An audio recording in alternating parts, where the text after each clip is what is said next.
నారాయణం నమస్కృత్య నరంచేవ నరోత్తమం దేవీం సరస్వతీం వ్యాసం తతో జయముదరయేత్.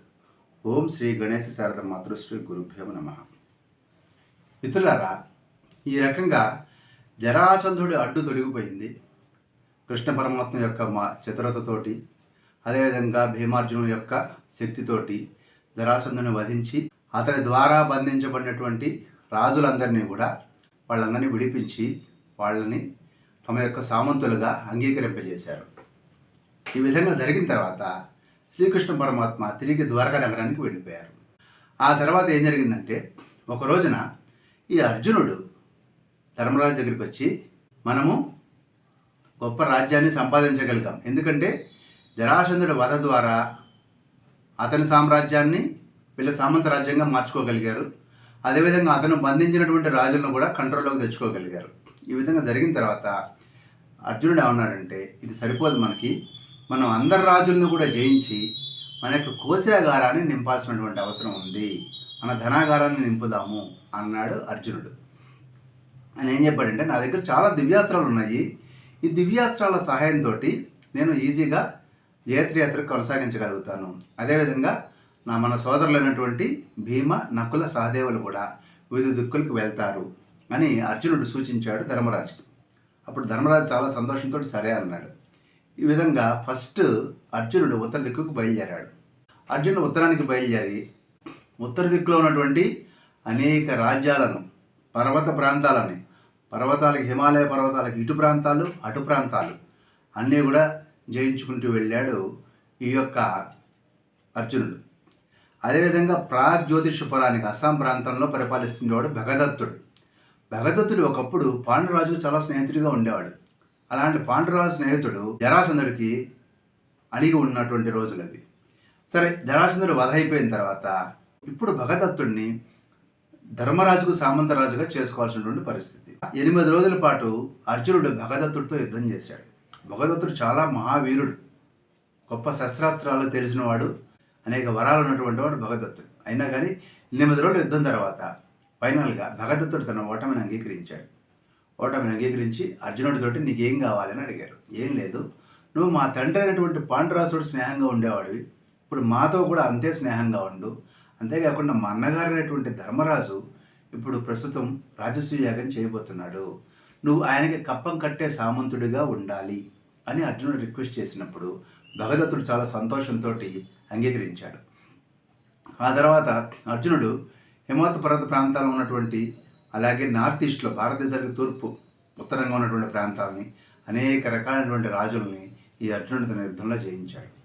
పర్వత ప్రాంతాల్లో ఉండేటువంటి అనేక మంది బందిపోటు దొంగలను కూడా జయించాడు. అలాగే కాశ్మీర్ దేశంలో ఉన్నటువంటి క్షత్రియులను కూడా ఈ యొక్క అర్జునుడి యుద్ధంలో వాళ్ళ మీద కూడా గెలిచాడు. త్రికర్తులను కూడా అతడు స్వాధీనం చేసుకున్నాడు. అంటే హిమాలయ పర్వతం ఉత్తర ప్రాంతాలు అంటే ఆల్మోస్ట్ ఆల్ మనకి ఉజ్బెకిస్తాన్, కజకిస్తాన్ లాంటి ప్రాంతాలు, రష్యా లాంటి ప్రాంతాలు, చైనా ప్రాంతాలు, ఇవన్నీ కూడా అతను జయించాడు. ఎందుకంటే భగదత్తుడి గురించి ఇంతకు చెప్పుకున్నాం కదా, భగదత్తుడు చుట్టుపక్కల ఉన్న వాళ్ళు చైనీయులు అనమాట.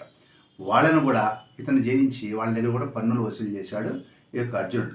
అదేవిధంగా యక్షులు, కింపురుషులు ఉన్నటువంటి ప్రాంతాలని, మానస సరోవరాన్ని, ఆ చుట్టుపక్కల ప్రాంతాలను కూడా అర్జునుడు తన యుద్ధంలో గెలుచుకున్నాడు. అంతేకాకుండా చివరికి అంత హిమాలయ పర్వతాలు, దాని ఉత్తర ప్రాంతాలు జయించిన తర్వాత మరింత ఉత్తరంగా వెళ్ళి ఉత్తర హరివర్షం అనేటువంటి ప్రాంతాన్ని, ఒక విధంగా కొంతమంది ఏం చెప్తారంటే అది నార్త్ పోల్ అని కూడా చెప్తూ ఉంటారు. ఏదేమైనప్పటికీ కూడా ఆ కాలంలో జరిగినటువంటి కథ కాబట్టి మనం యథాతథంగా తీసుకోవాలి. అక్కడ ఉన్నటువంటి ద్వారపాలకులతోటి నేను ఈ దేశాన్ని జయించాలనుకుంటున్నాను అని అన్నప్పుడు వాళ్ళు అన్నారు, ఈ రకమైనటువంటి ఉత్తర కురువర్షం అనేటువంటి ఈ ప్రాంతాన్ని ఎవరూ జయించలేరు, అక్కడికి వెళ్ళినా కానీ నీకేం కనపడదు, ఇక్కడ యుద్ధం అనేది జరగదు, నువ్వు దయచేసి వెనక్కి తిరిగి వెళ్ళిపో, విజయాత్ర ముగించుకుని ఇక్కడితోటి వెనక్కి తిరిగి వెళ్ళిపోమని చెప్పారు. అప్పుడు ఆయన అన్నాడు, మీరు చెప్పింది బాగానే ఉంది, కాకపోతే నా అన్నగారు అన్నటువంటి ధర్మరాజు సామ్రాట్టు కావాలి, దానికి గాను ఈ ప్రాంతాన్ని కూడా నేను జయించినట్లుగా నాకు ప్రూఫ్ కావాలి, ఏదైనా పన్నుగా సమర్పించినట్లయితే నేను ఇక్కడ యుద్ధానికి దిగను అన్నాడు అర్జునుడు. అప్పుడు అక్కడ ఉన్నటువంటి వారందరూ కూడాను అనేక రత్నాలు, వస్త్రాలు ఇచ్చి అర్జునుడితో సామరస్యంగా ఆ యొక్క సమస్యను పరిష్కరించుకున్నాడు. ఆ విధంగా అర్జునుడు అక్కడి నుంచి అనేక ధన, కనక, వస్తు వాహనాలతోటి ధర్మరాజు దగ్గరికి వచ్చి అవన్నీ కూడా సమర్పించి ఆ రకంగా తన అంతఃపురానికి వెళ్ళాడు అర్జునుడు. ఈ విధంగా ఉత్తర భారతదేశము, నార్త్ ఈస్ట్ ప్రాంతాలు, చైనా ప్రాంతాలు, ఈ యొక్క రష్యా దాని చుట్టుపక్కల ప్రాంతాలు ఇవన్నీ కూడా అర్జునుడు తన యుద్ధంలో జయించినట్లుగా మహాభారతం చెప్తూ ఉంది. ఈ విధంగా జయించిన తర్వాత అదే సమయంలో తూర్పు వైపుకి వెళ్ళిన వాడు భీముడు. ఈ తూర్పు వైపుకి వెళ్ళినటువంటి భీముడు ముందు పాంచాల దేశం చేరాడు. పాంచాల దేశానికి రాజు ఎవరు? ద్రుపద మహారాజు. ఆయనతో ఆల్రెడీ మామగారే కదా. ఏదేమైనప్పుడు కూడా ఆయన దగ్గర నుండి దాన్ని సంతోషపెట్టి ఆయన దగ్గర నుంచి కొన్ని ఆభరణాలు అంటే యాక్సెప్టెన్స్గా ధర్మరాజు యొక్క సార్వభౌమత్వాన్ని అంగీకరిస్తున్నట్లుగా ఆయన దగ్గర నుంచి కొన్ని వస్తువులను స్వీకరించి అనేక దేశాలను తూర్పు ప్రాంతంలో ఉన్నటువంటి అనేక దేశాలని భీముడు వరుసగా జయించుకుంటూ వెళ్ళాడు. చేదిరాజు అయినటువంటి శిశుపాలుడు. ఏ శిశుపాలుడు? రాజసూయాగంలో తర్వాత శ్రీకృష్ణ పరమాత్మ శిరచ్ఛేదం చేశాడు శిశుపాలుడు. శ్రీకృష్ణ పరమాత్మ యొక్క మేనత కొడుకు అనమాట అతను. ఆ యొక్క శిశుపాలుడు చేది భూపాలుడు అనేటువంటి శిశుపాలుడు రాజ్యానికి వెళ్ళినప్పుడు శిశుపాలుడు నగరం బయటికి వచ్చి భీమసేనుడిని ఆప్యాయంగా కౌగిలించుకొని విషయం తెలుసుకొని, అలాగే ధర్మరాజు చాలా గొప్పవాడు, మంచివాడు, అలాంటి వాడికి నేను సామంతరాజుగా ఉంటేనే నాకు ఎలాంటి అభ్యంతరం లేదని చెప్పని అనేక కానుకలు ఇచ్చి భీముడిని సంతోషపెట్టాడు శిశుపాలుడు. పెట్టిన తర్వాత 1 నెల రోజుల పాటు శిశుపాలుడు యొక్క సత్కారాలు అందుకుంటూ భీమసేనుడు అక్కడే 1 నెల రోజుల పాటు ఉన్నాడు. ఆ తర్వాత మగధ రాజు అయినటువంటి జరాసంధుడి యొక్క కుమారుడు అయినటువంటి సహదేవుడిని కూడా ఒకసారి దర్శించి అతన్ని ఒకసారి ఓదార్చి అతని దగ్గర అనేక కానుకలు స్వీకరించాడు భీమసేనుడు. అంటే ఇంకోసారి కన్ఫర్మ్ చేసుకున్నాడు ఈ మగధ రాజ్యం నా కంట్రోల్లో ఉందా లేదా అన్నది. బీహార్ ప్రాంతం అనమాట కరెక్ట్గా చెప్పాలంటే. ఆ ప్రాంతం అంతా కూడా తన అదుపులోకి తెచ్చుకున్నాడు భీముడు. అక్కడితో ఆగాడా? అంగరాజ్యానికి అధిపతి ఎవరు? కర్ణుడు. కర్ణుడిని కూడా భీమసేనుడు ఈ సందర్భంగా యుద్ధంలో ఓడించాడు. Please note this point. ఈ విధంగా భీముడి చేతిలో కర్ణుడు కూడా ఓడిపోయి అతను కూడా ధర్మరాజుకు సామంతుడిగా అంగీకరించాడు. గుర్తుపెట్టుకోండి. ఈ విధంగా అనేక రకాలైనటువంటి రాజ్యాలను జయించినటువంటి భీమసేనుడు ధన కనక వస్తు వాహనాలతోటి ధర్మరాజు దగ్గరికి వచ్చి ఆయనకు అవన్నీ సమర్పించి ఆయన సంతోషపెట్టాడు భీమసేనుడు. ఇక నెక్స్ట్ సహదేవుడు ఎటు వెళ్ళాడో చూద్దాం. సహదేవుడు దక్షిణ భారతదేశానికి వచ్చాడు. సహదేవుడు యుద్ధాని కోసం సహదేవుడు దక్షిణ భారతదేశం మీదకి యుద్ధానికి వచ్చాడు. అక్కడ వచ్చిన సందర్భంలో అనేక రాజులను జయిస్తూ దంతవక్త్రుడు అనేటువంటి రాజును కూడా జయించాడు. ఈ దంతవక్త్రుడు ఎవరు అంటే శిశుపాలుడు సోదరుడు. శిశుపాలుడు దంతవక్త్రుడు ఇద్దరు కూడా విష్ణుమూర్తి ద్వారపాలకులైనటువంటి జయవిజయుని యొక్క అంశాలు. జయవిజయులు భూమి మీద 3 జన్మలు ఎత్తి భగవంతుని వ్యతిరేకించి తిరిగి వైకుంఠం చేరుకున్నటువంటి శాపం ఉంది కదా జయవిజయులకి. అందులో భాగంగా మొదటి జన్మలో హిరణ్యకశిపులుగా పుట్టారు. అదేవిధంగా 2వ జన్మలో రావణ కుంభకర్ణులుగా పుట్టారు అని అంటాం కదా. అలాగే 3వ జన్మ లాస్ట్ అనమాట, ఇంక ఫైనల్. ఇక్కడ శిశుపాలుడు దంతభక్తుడిగా జన్మించారు. శిశుపాలుడు భీముని ఎదిరించుకుని సంధి చేసుకోగా ఈ యొక్క సహదేవుడితోటి దంతభక్తుడు యుద్ధం చేసి ఓడిపోయాడు. భీమసేనుడు కుంతి భోజుడి మీదకి యుద్ధానికి వెళ్ళాడు. తన దండయాత్రలో భాగంగా భీమసేనుడు వెళ్తాడు. ఈ కుంతి భోజుడు అతనితో సంతోషంగా కానుకలు సమర్పించుకొని అతని యొక్క శాసనాన్ని ధర్మరాజు యొక్క శాసనాన్ని అంగీకరించాడు కుంతి భోజుడు.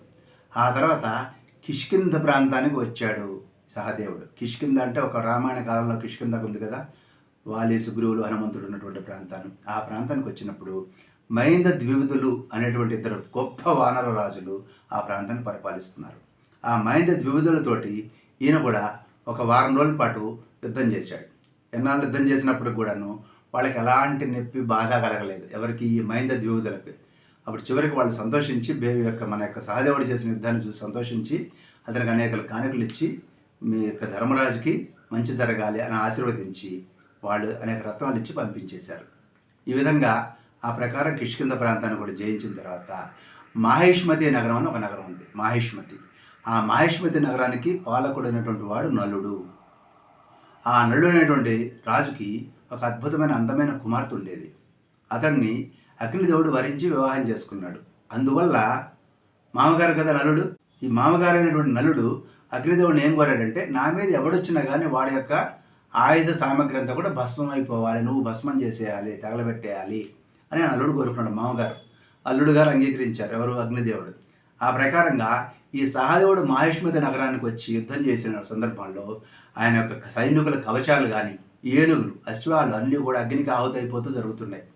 సహదేవుడు ఆశ్చర్యపోయాడు.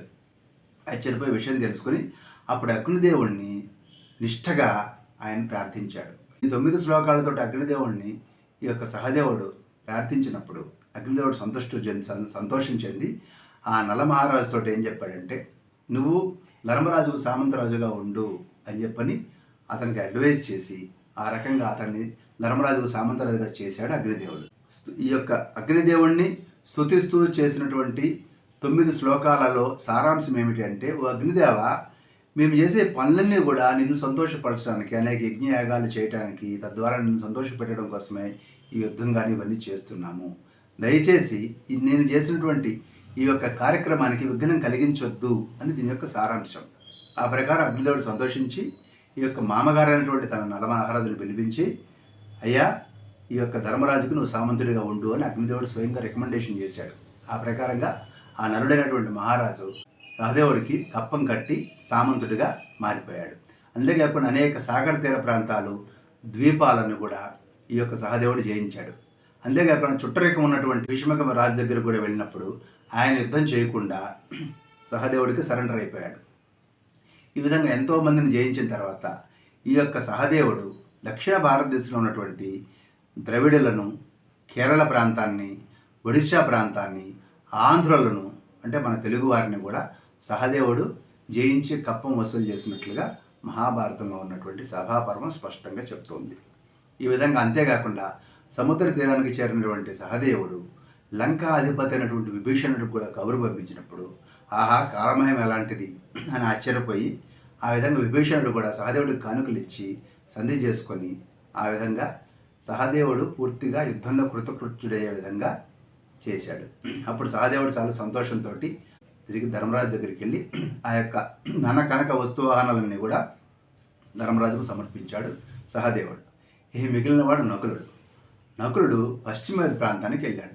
నకులుడికి గొప్ప విషయం ఏంటంటే అతనికి చిత్రయుద్ధం అనేటువంటి విద్య తెలుసు.